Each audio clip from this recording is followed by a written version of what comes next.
Hey, welcome to my channel. My name is Robert Crispin, hairdresser, makeup artist and barber. In my very first video series, you'll get to see me transform my wife using a few simple tricks. Just hit the subscribe button and switch on that notification bell to see my weekly posts.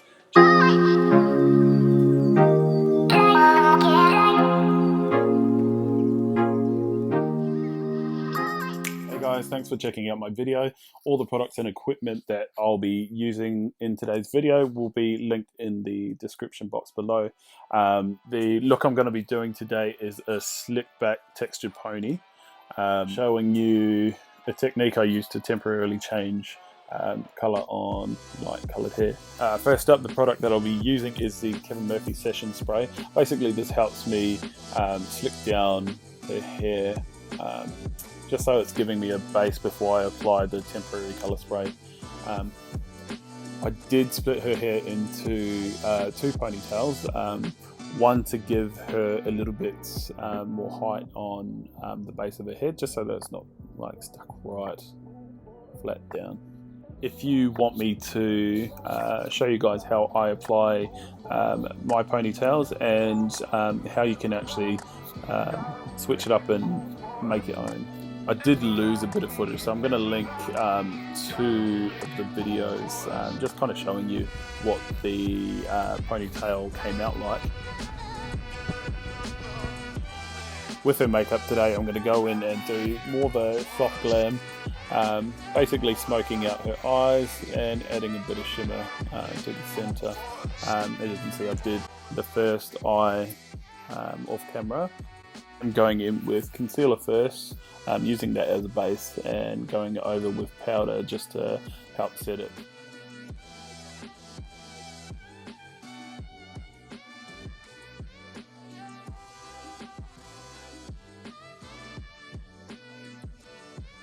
The first shade I'm going in with is my transition shade.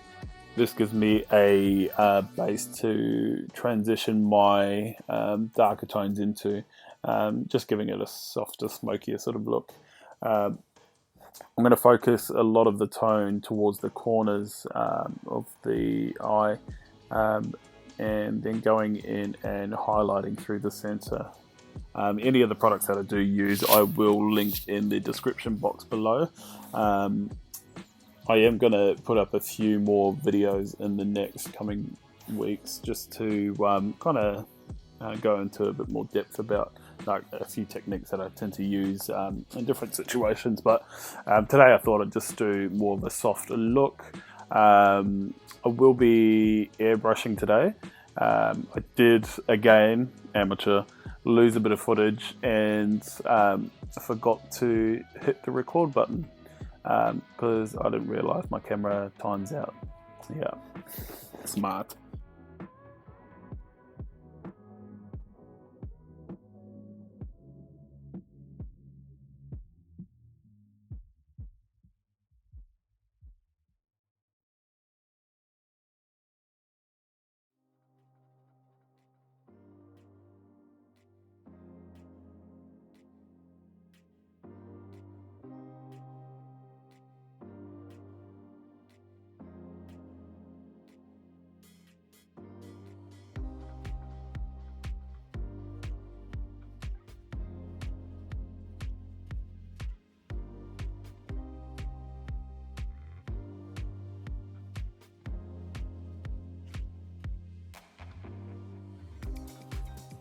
I am going to go into the corner of the eye and over the lid with another highlighter, basically just making it pop a little.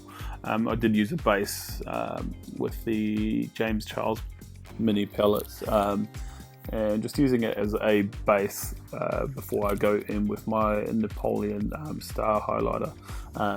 Not too sure if they're still on the shelves for sale at the moment, but I do remember seeing a couple in Priceline if you're in Australia. I've now gone in and added a bit of mascara before I laid down her lashes.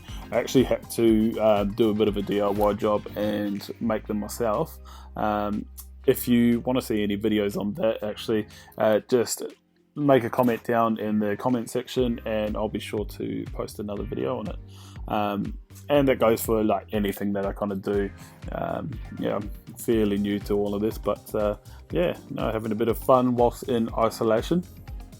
Bit of utilizing all the spare time I finally have as a business owner. Some of you may or may not know how time consuming it all can be, but yeah, finding something to do anyway. As you can probably tell, the wife is not enjoying it. Hey, who would have thought, eh?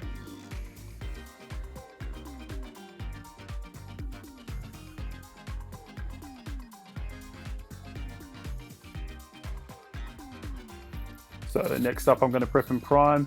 Then I'm going to go through and add a little bit of concealer under the eye and down the center of the face. It just helps me with kind of blending through without having to take the airbrushing gun right up near the eyes. Obviously, it's going to give a bit of a blowback from the actual gun, which isn't super comfortable.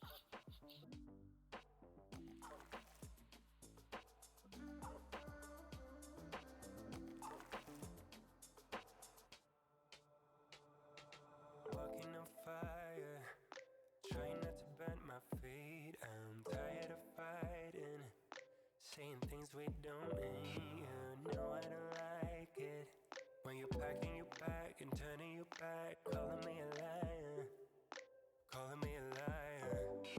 Trying not to let my feelings get to me. Sometimes I can't let them go. The thing I love about the airbrushing, it basically gives you just like that smooth, soft, like matte clean finish, without what clients say is like a cakey sort of heavy feeling to the face. You can get some really good coverage with it, and it's buildable, so it's a pretty good technique to add to your toolkit for those professional makeup artists that make a living off your makeup work. So now I'm going over the airbrush work with my powder work. So bronzers, blush, and a bit of highlighter and stuff. I tend to stay clear of any sort of liquid products going on top of an airbrush, because the airbrushing does set matte. So I basically then use my bronzers just to add a bit more color into the face, even though I do use a couple tones when I am airbrushing. And then going back in and stippling on my blush.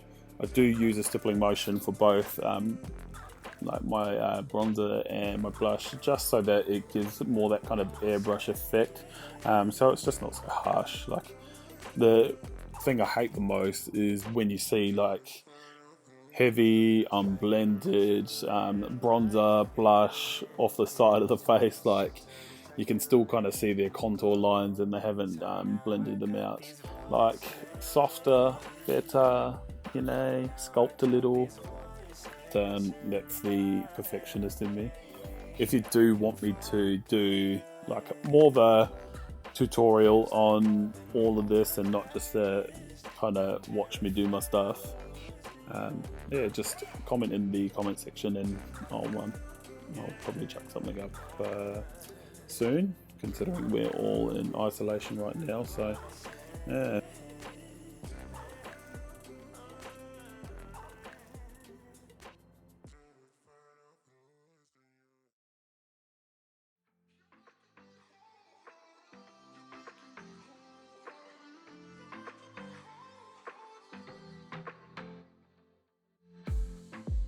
I saw the city passing by my window. You'll notice that I've sped up a lot of the process, mainly because I do a lot of buffing when adding product on. So similar to my highlight, I don't kind of swipe it across, I tend to buff it through. That way it kind of gives like a nice sort of sheen or glow kind of when you move your face around.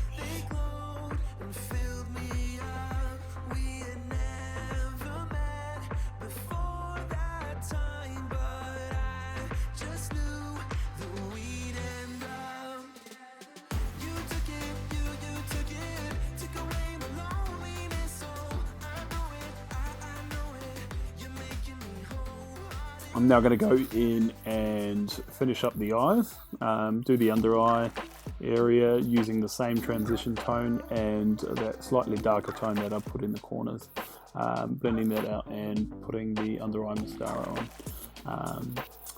I probably would have went a little bit longer today and kind of did a little bit more in terms of her makeup, but after 4 hours of trying to figure out how to record, how to do all of this, yeah, she was a bit tired. So happy wife, happy life, eh? Next up, I'm going in with my lip liner. So I have chosen to go in with like a slightly darker shade, but I am going to blend that through just to give us a bit more of a shape, or sculpt out the lips a little bit more. I do Prue's makeup all the time, so I haven't become accustomed to her face, as you do, as much as she hates me constantly taking over. But what a hard life, eh?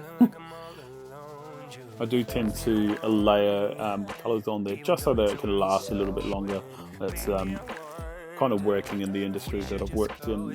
You have to kind of make things last a little bit longer, especially if you don't want your client chucking up pictures with half their face missing. So, yeah.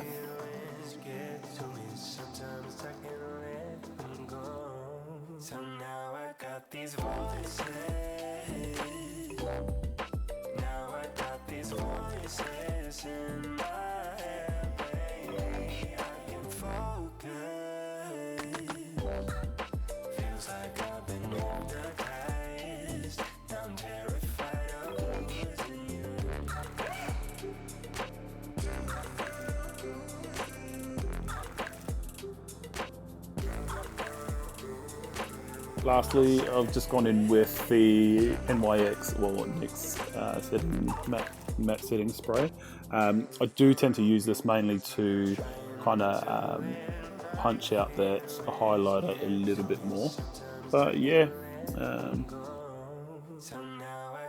and this is our final look. To check out any more of my work, just head to my Instagram or Facebook, which is in the link below. And yeah, if you guys like what you see and to see any future posts, just hit that like, share and subscribe.